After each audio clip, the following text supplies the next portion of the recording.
Hey guys, there was a question on the chess.com forum, the For Beginners forum, on how to beat the Nelson bot. So this is a computer rated about 1300 on chess.com, and so we thought let's do a video on how you might approach this kind of game. Now, the interesting thing about Nelson is apparently he likes to bring his queen out and he likes to attack. So I think that you can frustrate a player like that, obviously if he's not a computer. Players who love to attack can be frustrated by playing solid, tight, careful chess. So one approach could be to play the London against Nelson, which is a solid and dependable opening that tends not to leave too many pieces in harm's way. Also, you know, the idea of bringing his queen out early, which maybe he likes to do, that's a hanging pawn. Yeah, there won't be too many opportunities for him to bring his queen out. So I'm going to just drop my bishop back now. I've won a pawn. We should expect Nelson to be a bit rash. Okay, so bishop to b5 is a nice, looks like a nice pin, but it can easily be kicked back by h6 and then maybe g5, and I don't think I want to end up with my bishop there. So I'm just going to develop my bishop to d3. Let's annoy Nelson and refuse to play the way that he expects to play. Okay, I'm just going to play c3. c3 is very often a tidy move because it blocks off this diagonal towards the king, also opens up ideas for the queen and adds a defender to d4. Right, so he's starting to push on the king side. Let's just get an escape square for my bishop. Okay, let's use it. Too many pawn moves, I think, here. I mean, this could be preparing bishop b7 and then castles queenside, which is fine for me. I don't mind that because I've got a bishop now sniping down on c7. Alright, time to bring the knights into the game. Knight to d2 is the usual move, and knight to f3 is usual. This knight's now eyeing up e5, where it attacks the queen. Okay, if captures and pawn captures, I can simply retake with the bishop also hitting this rook. I have no problem with that. I'll win a second pawn. Okay, so he's blundered a knight now. That was unexpected.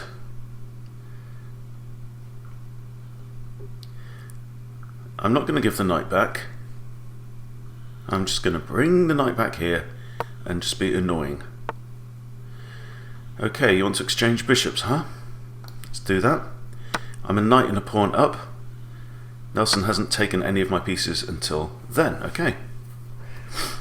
Right, let's improve the knight and hit the queen. I'm not worried about the defense of this area just now. Let's bring the queen out. If he wants to exchange, then more fool him. Okay, more fool you, Nelson. Okay, now he's doubled his pawns. He has created potential ideas with that. Now, I noticed that my sniper bishop here is looking down at c7, which is still undefended. So if I move this knight somewhere advantageous, it could come with a discovered attack, or it would come, but what I would like to do would be to move this knight with a second attack to get a double attack going, and I can't really see anything right now. It can potentially hit this pawn, for example knight to f3, but the pawn's defended twice, so that's not really a threat. Okay, I think I'm just going to go ahead and castle now.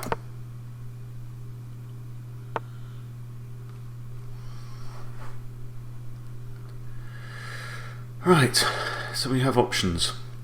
So if I move the knight, then this bishop is attacked, so we could end up with an exchange of bishops. I quite like that bishop. Also, I noticed that Black's king has not castled. So I'm thinking f4 looks pretty cool right now. No, it doesn't, because it leaves that pawn hanging. Okay. I don't mind him swap if he wants to swap off his bishop for my knight. I think that's kind of okay. I'm not worried about that. Let's push. I'm going to push e4.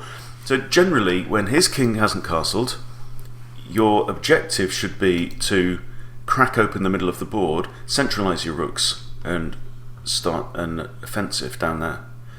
Okay, now, is there anything with like knight takes f7? Not really. Knight takes f7, king takes f7, swap off bishops, we'd leave him with 2 pairs of double pawns, but it means sacrificing a knight, which is probably unnecessary. I'll just capture on d5. I'm expecting knight to recapture. No? You've surprised me again, Mr. Nelson. Okay, let's put the knight there. So you can see I'm just creeping my knight in towards his king. And also, if he wants to capture, then I can recapture with d, opening up more space. Okay, let's grab the bishop. Takes. And now I'm a full knight up, but look at my pawn structure compared to his. Okay, this guy notwithstanding. But look, I've still got every pawn on the board. My king is nicely tucked away. Happy days. Okay, I'm going to push d5 to protect the pawn on c6. That could be instrumental. Now I want to defend. I can't really defend that pawn now.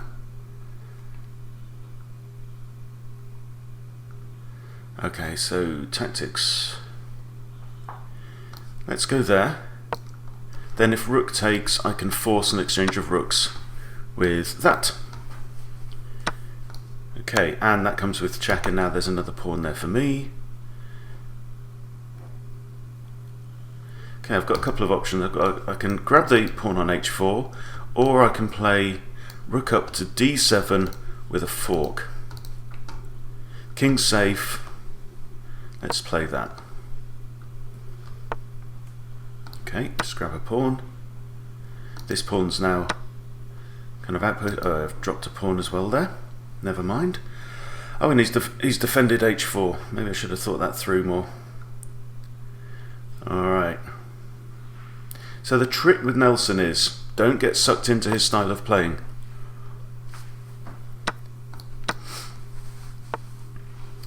Okay. So I have a check, but then I can't really, if king goes there, I can't defend the pawn. So I'm going to put my knight there where the pawn is defended. Knight's defended by the pawn. And I can go to here. Pawn safe. I can play my rook to there.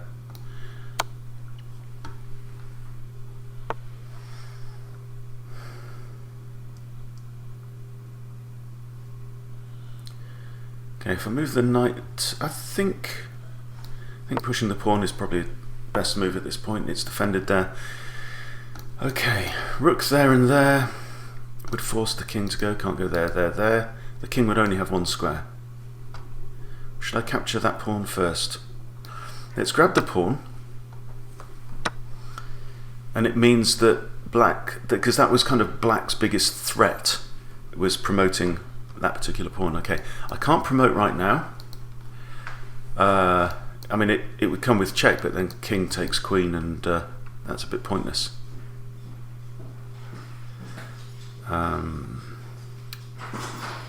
So I have an advantage. My knight's under threat, so I think simply moving the knight makes sense. I think what's going to happen is that he's going to end up having to trade off his rook. Okay, now I see potential tactic. Okay, pawn goes there, queen. If king captures, I have a fork.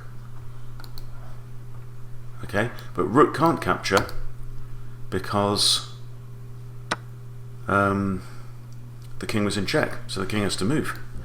So now I have a fork on the rook, and oh, well done. That's a counter-attack. Let's just go there and force the king into the corner. Just gives me 1 extra move with my king. Okay, I'm going to burst through with these pawns. There we go. So now what I must do is I have to make sure that my pawns don't come off the board. Even though I'm a piece up, you can't checkmate your opponent with a king and a knight. So I have to remove these pawns to get at least one of these two, give it a chance to become a queen. That probably wasn't the best move.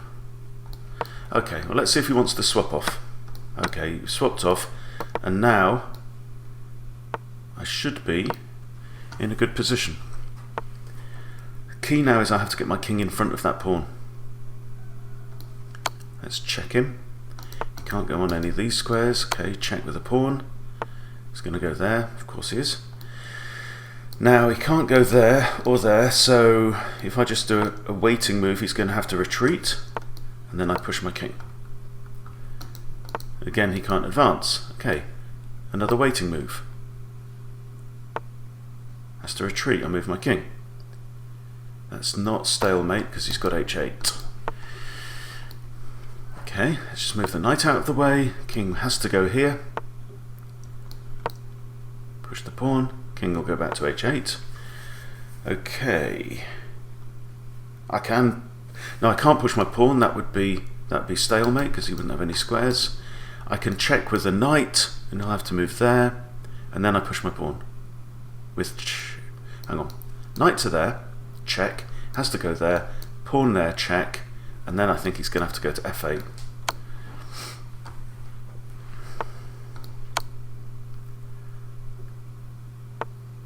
Yep, that's fine. And now queen. So there we go, we are on top. Okay, so the trick here now is to squeeze the king towards the corner, while by putting my queen a knight's move away from the king. That makes it hard for the king to, well, it can't approach the queen. Okay, so here we are, let's do another knight's move there. And we just have to be careful not to stalemate now, so come in with a knight. Okay, you can go into the corner, that's fine. And check.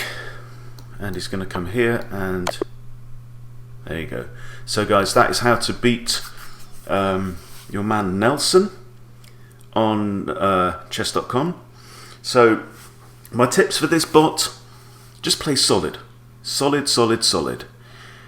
Have the thought in mind that you are going to grind this guy down and bore him into submission, because he will do something rash, he will do something stupid. He doesn't tend to think too much about the defense of his own pieces. He's more interested in attacking.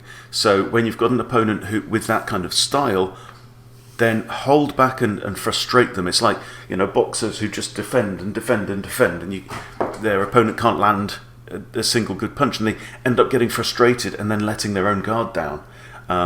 So there you go. Hope that's been useful for you. If Nelson has been frustrating you, then yeah, follow my tips. Because see, he's not all that good.